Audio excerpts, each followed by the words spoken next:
SoCal Surf with Dan Nappy. Finally, after many days of no surf, we finally had some waves today and no wind. Water was really cold.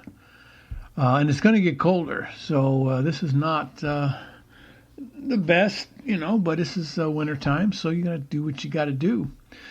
But first off, we were at the Huntington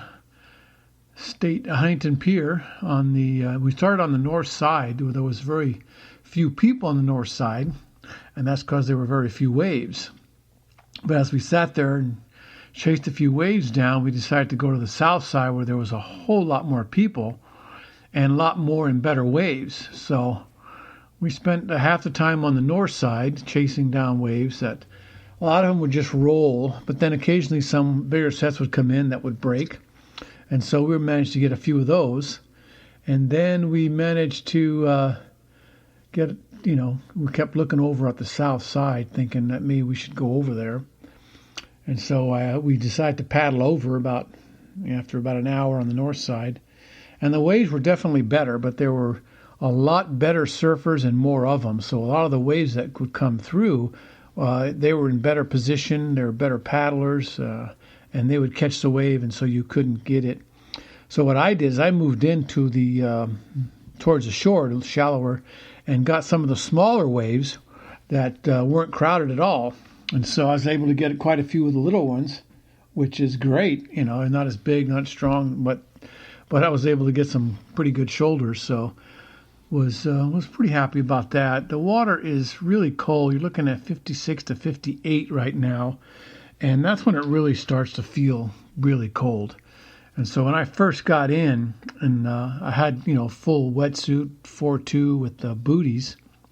So the first few steps into the water, nothing. And then as the water starts to leak into some of the areas of the wetsuit, then you start to feel that cold water. And then as I jumped in over a wave and started paddling, and my hands went in the water, it was freezing. So really cold, like putting your hand in ice water. And so I paddled out alongside the pier so I wouldn't have to duck dive and get my head wet.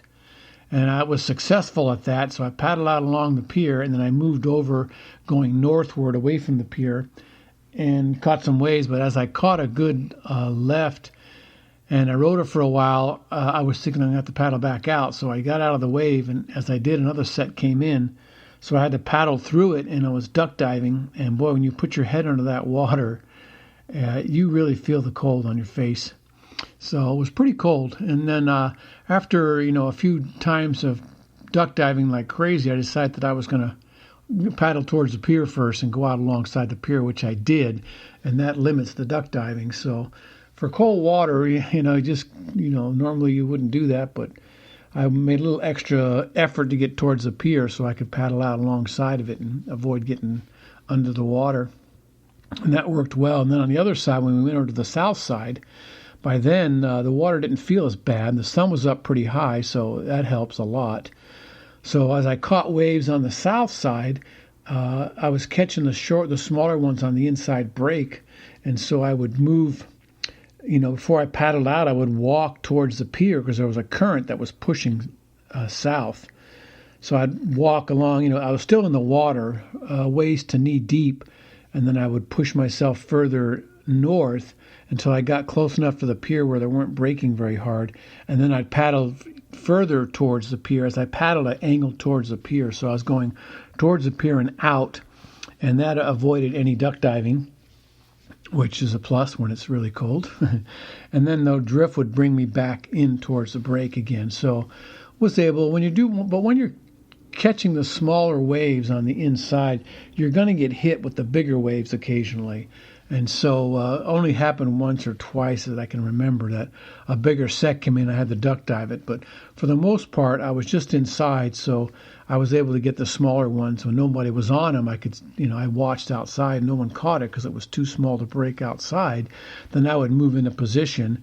And there were 2 or 3 other people doing the same thing I was doing. A couple of young kids and one older guy that surfs every day there.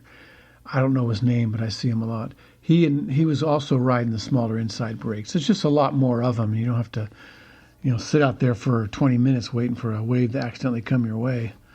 So I had a pretty good time, pretty cold, like I said, but the sun was up, pretty covered. Only thing I didn't have was something on my head, and we'll have to figure out something for that later because it's not going to get warm for a while. So surfing's going to be cold, very, very cold.